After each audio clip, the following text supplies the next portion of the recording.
भागवत कथा तो भगवान कृष्ण से जुड़ी है। अगर सच्चे कृष्ण भक्तों को ही भागवत कथा कहने से रोका जाएगा तो कोई ये अपमान क्यों सहेगा? क्यों सहेगा कोई अपमान? कुछ लोग, वर्चस्ववादी लोग, प्रभुत्ववादी लोग कथा वाचन में अपना एकाधिकार बनाए रखना चाहते हैं। ये एकाधिकार छीने नहीं उनका, वर्चस्ववादी लोगों का एकाधिकार छीने नहीं। कथा वाचन को जिन्होंने भावना की जगह व्यवसाय बना लिया है, व्यवसाय बनाने वाले लोग हमारे इटावा कथा वाचन पीढ़ी अपमान कांड उन्हीं कुछ प्रभुत्ववादी और वर्चस्ववादी की वजह से घटित हुआ है। अगर पीढ़ी समाज के इन लोगों को इतना ही परहेज है तो घोषित कर दें कि परंपरागत रूप से कथा कहने वाले वर्चस्ववादी पीढ़ी समाज द्वारा दिया गया चढ़ावा, चंदा, दान, दक्षिणा कभी स्वीकार नहीं करेंगे। और अगर एकाधिकार ही आपको लाना है तो समय समय पर आप बहुत दावा करते हैं कि 370 खत्म किया है, तो देश में आप कानून ले आओ कि कथा वाचन का काम और एकाधिकार के लिए कानून ले आइए कि आप ही कह सकते और कोई दूसरा नहीं कह सकता। अगर पीढ़ी समाज से इन लोगों को इतना ही परहेज है तो घोषित कर दें कि परंपरागत रूप से कथा कहने वाले वर्चस्ववादी पीढ़ी समाज द्वारा दिया गया चढ़ावा, चंदा, दान, दक्षिणा कभी स्वीकार नहीं करेंगे। प्रभुत्ववादी और वर्चस्ववादी समय समय पर कभी घर को गंगा जल से तो कभी मंदिर को धुलवाकर पीढ़ी समाज का मानसिक उत्पीड़न व अपमान करते हैं और अब तो सिर तक मुड़वा रहे हैं। अभी तक तो हमने आपने वो घटनाएं सुनी, देखी जहां पर घरों को गंगा जल से धोते थे ये लोग। अगर कोई पीढ़ी परिवार का मंदिर चला जाए तो मंदिर को गंगा जल से धोते हैं और अब तो सीमा लांघ गई ये वर्चस्ववादी है। आखिरकार किसका आशीर्वाद है? क्या सरकार का आशीर्वाद नहीं है जिसकी वजह से सर तक मुंडवा दे रहे हैं, पेशाब तक करवा दे रहे हैं और रात भर पीटना, पीटने के साथ साथ उनकी ढोलक छीन लेना, हारमोनियम छीन लेना, दबाव बनाकर के कितने पैसे देना था कथावाचक के लिए, उसमें जो खर्चा हुआ वो खर्चा नहीं दोगे तो रात भर पिटोगे, अगर पैसा दे दोगे तो बचोगे। आखिरकार ये वर्चस्ववादी और प्रभुत्ववादी लोग इतनी ताकत कहां से पा रहे हैं? भाजपा राज में पीढ़ी समाज को हे दृष्टि से देखा जाता है। आदरणीय रामजी सुमन जी ने तो कुछ घटनाएं बताई हैं, कुछ महत्वपूर्ण पदों पे बैठे लोगों के बारे में बताया है। सुना है हमने कि देश की सर्वोच्च सीट पर बैठने वाले के साथ भी कभी अपमान हुआ है। देश के राष्ट्रपति भी हे दृष्टि का सामना कर चुके हैं। सच तो यह है कि जैसे जैसे पीढ़ी समाज में चेतना और जागरूकता बढ़ती जा रही है, वैसे वैसे पीढ़ी समाज पर मनोवैज्ञानिक दबाव बनाने के लिए वर्चस्ववादी के पीढ़ी समाज पर अत्याचार बढ़ते जा रहे हैं। जो पाल समाज की बेटी के साथ अन्याय हुआ, अगर उसके परिवार के लोग खड़े हो गए तो उसके पिता पे भी मुकदमे लगा करके जेल भेज दिया, इनाम भी घोषित कर दिया। हमारी पार्टी के अध्यक्ष उस परिवार से मिलकर के उस परिवार को न्याय दिलाने के लिए, उस परिवार की मदद के लिए जा रहे थे तो पुलिस लगाकर रोक दिया। आखिरकार ये वर्चस्ववादी और प्रभुत्ववादी लोग चाहते क्या हैं? पीड़ित समाज पर लगातार बढ़ते हमलों का असली कारण यह है कि वर्चस्ववादियों को लगता है कि उनके पीछे आज भाजपा की वो सरकार खड़ी है जो सदियों से शक्तिशाली रहे लोगों की सरकार है और वो उन्हें बचा लेगी। लेकिन अब पीड़ित समाज की एकता और एकजुटता इसका जवाब डट करके देगी। अगर भाजपा को लगता है कि भागवत या कोई कथा कहने पर एक वर्ग विशेष का ही अधिकार है, तो फिर वो इसके लिए भी कानून बना करके दिखा दें। कई बार कई कानून के लिए बहुत दावा करते हैं लोग, तो इसके लिए भी कानून बना लें कि इसके अलावा कोई कथा वाचन नहीं कर सकता। जिस दिन पीड़ित समाज ने अपनी कथा अलग से कहने शुरू कर दी, उस दिन इन परंपरागत शक्तियों का साम्राज्य ढह जाएगा। और मैं तो एक ही बात कहूंगा, भाजपा जाए तो हम सबको चैन आएगा। और घटनाएं कोई एक दो नहीं है। सुल्तानपुर में महेंद्र प्रताप मौर्य जी एडवर्ड को गोली मार करके मार दिया गया। घटना महोबा की याद होगा आपको। पिछले महीने की बात है, मैं यहां नहीं था, मैं बाहर था, लेकिन हमारे लोग पहुंचे और परिवार की मदद करके भी आए थे। दलित नवविवाहित जोड़े को सामंतवादियों ने चप्पल उतरा के उनके घर से गुजरने को कहा। जब उन्होंने मना किया तो दूल्हे को, उसके परिवार को और नवविवाहिता को बुरी तरह मारा गया। क्या ये कोई कल्पना कर सकता आज के समय पर, जब हम विश्व गुरु बनना चाहते हो, दुनिया को हम सस्टेनेबल डेवलपमेंट की बातें बताना चाहते हो, दुनिया में हम विकसित भारत बनाकर के खड़ा करना चाहते हो, दुनिया में ये कहते हो कि अब हमसे आगे कुछ ही अर्थव्यवस्थाएं, वहां पर सोचिए नई नई शादी हो, आप हमारे घर के सामने से तभी निकल सकते हैं जब आप चप्पल उतार करके जाएंगे, और नहीं ऐसा करते हो तो आपको अपमानित होना पड़ेगा। ईटा की घटना, जैतपुरा की अम्बेडकर जयंती पर शोभा यात्रा नहीं निकालने दी। दलित परिवार में शादी, बारात आई, बेटी की शादी में सत्ता समर्थकों ने बवाल किया, और फिर जब पुलिस आई तो पुलिस को न्याय देना था, न्याय नहीं दिया। जिनके साथ अपमान हो रहा था उन्हीं को पीटा पुलिस ने, सोचिए आप, उन्हीं को अपमानित किया पुलिस ने। और इटावा की घटना तो आपको पता ही है। और ये सब इसलिए हो रहा है कि 2,500 लोग ही इसको, सरकार को चला रहे हैं। 2,500 लोग पिछले 9 साल से, 20 साल से इधर उधर 2,500 ही लोग खेल खेल रहे हैं। हम इन कथावाचकों का धन्यवाद देते हैं कि हमारे बुलाने पर आए हैं, और सरकार में बैठे लोग कुछ भी कर सकते हैं, कुछ भी कर सकते हैं।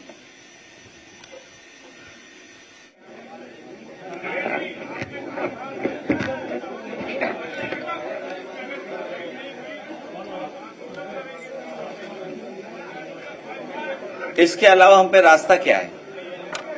इसके अलावा हम पे रास्ता क्या है? अच्छा, इसके अलावा हम पे रास्ता क्या है, ये बताइए। अगर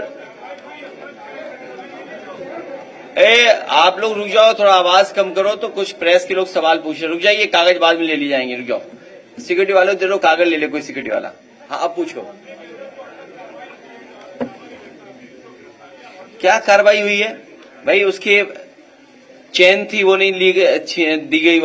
ढोलक, हारमोनियम, और अपमान के लिए क्या है? अपमान के लिए क्या किया सरकार ने? अभी आपको नहीं पता, ये सरकार को इन पे मुकदमा दर्ज करा दे। आपको नहीं पता क्या? अभी मुकदमा दर्ज करा देगी सरकार इन पे, देखिएगा आप।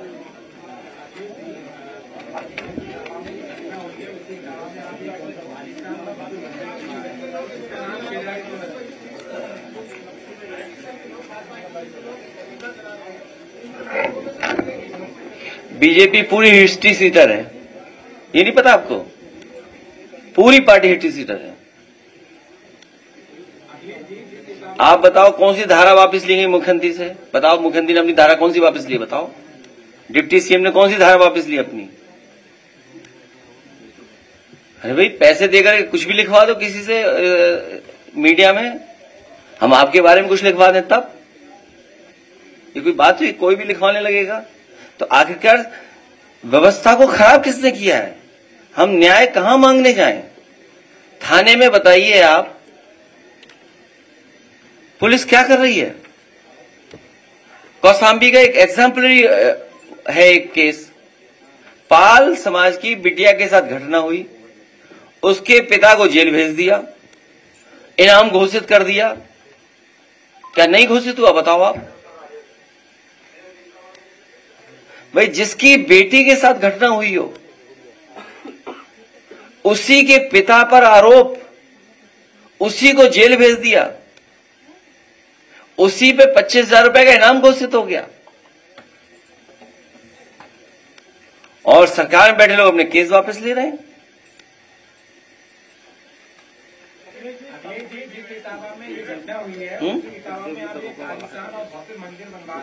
हाँ हाँ हाँ, अरे अभी, हाँ ठीक याद दिलाया। देखिए, अभी एक साथी यहां आया, दरोगा ने उस पे, आजमगढ़ का है, कैश ले लिया, जेब से निकाल लिया पैसा।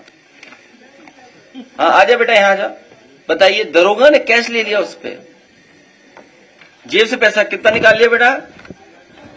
24,000 रुपए निकाल लिया। बताओ, दरोगा ने 24,000 रुपए निकाल लिया। आप याद कीजिए, दिल्ली की मुख्यमंत्री ने हमारे लिए क्या कहा? क्या कहा था दिल्ली की मुख्यमंत्री ने हमारे लिए? कौन कहलवा रहा था ये बात? हम आपको कहें आप लोग टोटी चोर था? ये कोई बात हुई? कौन करवा रहा है?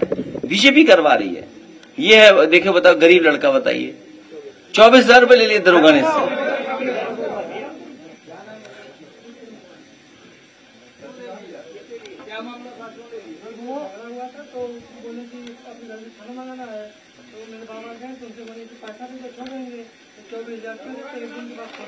हाँ देखिए आप,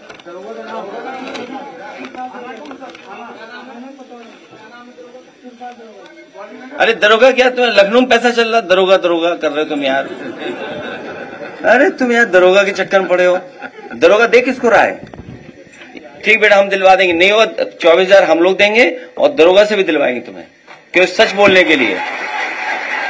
इधर इधर इधर, आप सोचिए, आप दरोगा तो इकट्ठा करके दे रहा है किसी को, तुम कह रहे दरोगा नाम कौन है? मुख्यमंत्री नाम क्यों नहीं पूछते हो आप? किसके पास जा रहा पैसा?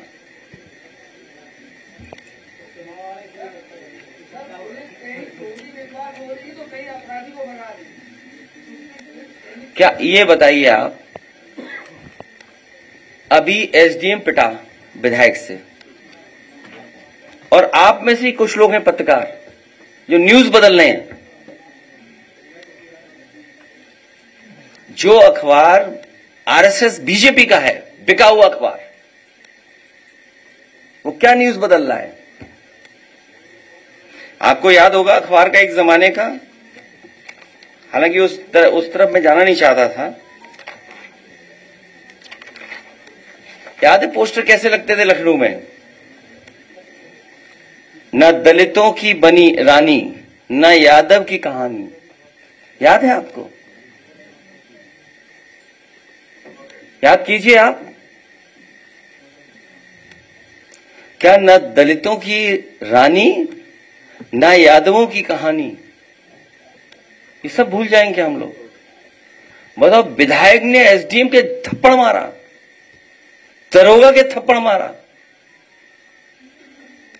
और किस लिए? कि वो न्याय देना चाहता था, ओवरलोडिंग न हो इसलिए। केवल एक घटना है क्या? और घटनाएं नहीं है क्या? सुना एक एमएलसी पीटा गया था, कूटा गया था कमरे के अंदर, नहीं कूटा गया क्या? कानपुर में देखो, डीएम और सीएम आपस में झगड़ा कर रहे, बिजली चली गई, डायलिसिस पे आदमी मर गया, सोचिए आप, उत्तर प्रदेश क्या काम कर रहे हैं और अपनी आप नजर उतरवा रहे हो। सोचिए आप, ये हाल उत्तर प्रदेश का।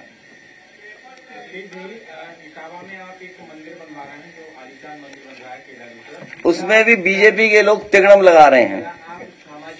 ये अभी आज का विषय नहीं है, आज तो केवल कथा का विषय है।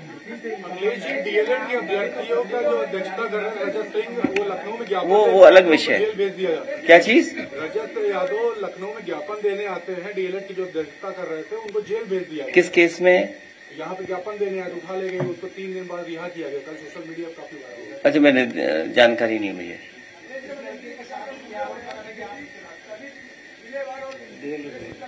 मेरी जानकारी में नहीं है। किसका आयोजन कर रही है? पहले कथावाचकों में बात कर लो कि भाई कथावाचक के लिए क्या एक्ट लाएंगे, कानून लाएंगे? केवल वही गा सकते हैं भाई, सुन सब सकते हैं, गा कह नहीं सकते हैं आप।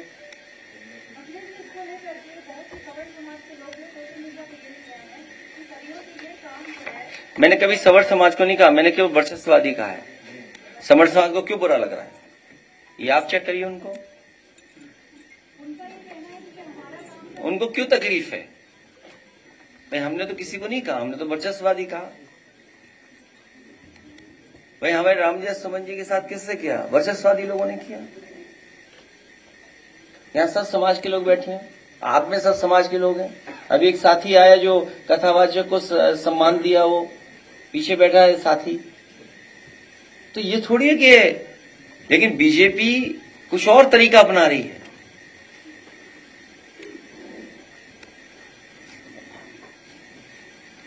सर अभी आपने जो यहाँ किया ये नजीर है, तमाम लोगों क्या ये अभी लोगों ने अगर कथा वाचना शुरू किया तो इस तरह का हाल हुआ इसका? तो लगातार पीडीए समाज वोट डालने जा रहा है, कथा वाचने नहीं जा रहा है। इस बार वोट डालने जा रहा है, यही डर है उनको। इसीलिए जब वोट डालने की सूची बनती है, किन किन अधिकारियों की पोस्टिंग होगी, पीडीए नहीं होगा उसमें। आप अयोध्या का एक एग्जाम्पलरी केस है, आप पढ़िए ना, देखिए। राइट फ्रॉम जहां से बोर्ड पढ़ने से लेकर आखिरी तक, किसको कहां पोस्टिंग होनी है, किसको क्या टारगेट फिक्स है, किसको कितना वोट देना है, कौन सा मंत्री किस बूथ पर रहेगा। मंत्री का आदमी पकड़ा गया, कितने हजार लोग बाहर से आए।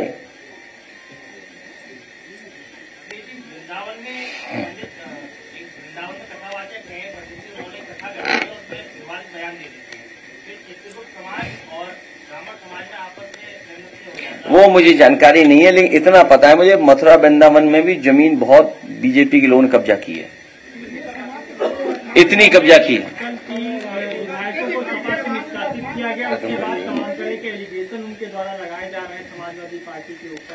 तुम लोग समझदार नहीं हो। वो अरे रुक जाओ ना, एक मिनट रुक जाओ ना, यहीं खत्म कर देंगे आखिरी यहीं पर। उसमें एक टेक्निकल इशू आ रहा था, वो मंत्री नहीं बन पा रहे थे।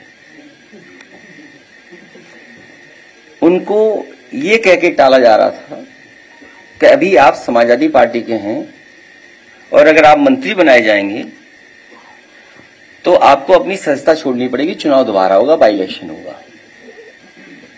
तो आप समझिए उनका टेक्निकल इश्यू मैंने खत्म कर दिया, अब वो मंत्री बन सकते हैं। अब आप पूछोगे कि 3 निकाले और क्यों नहीं निकाले? मंत्री सबको बनना था, सबको आश्वासन था। पैकेज क्या मिला उस पर मैं चर्चा नहीं करना चाहता हूं। किसी के नाम में ही पैकेज हो तो सोचो कितना पैकेज देगा। सेठ, जो सेठ हो उस पर कुछ भी हो सकता है, तो पैकेज नाम में ही पैकेज है तो सोचो कितना बड़ा पैकेज मिल सकता है किसी को। तो जो टेक्निकल इशू था वो रिजॉल्व किया है कि अब मंत्री बन सकते हैं। जब ये 3 मंत्री बन जाएंगे तो बाकियों का भी टेक्निकल वो हम रिजॉल्व कर देंगे। तो ये मंत्री बनने के लिए मैंने उन्हें पार्टी से निकाला है, हम सबने तय करके। हमारी राय है, सब लोगों की राय बनी कि इन्हें मंत्री बनने दिया जाए, इसलिए हम लोग निकाल दिया। अब बीजेपी की जिम्मेदारी है कि इन्हें जल्दी मंत्री बनाए, तो बाकी लोगों को हम भी हटा दे तो वो भी मंत्री बन जाए। आप समझ गए टेक्निकल। धन्यवाद। हैं? क्या चीज? अरे हमारा घर ही धो दिया था गंगा जल से, इसीलिए गंगा स्नान कराया। गंगा जल कहां से धोएंगे ये लोग जाके?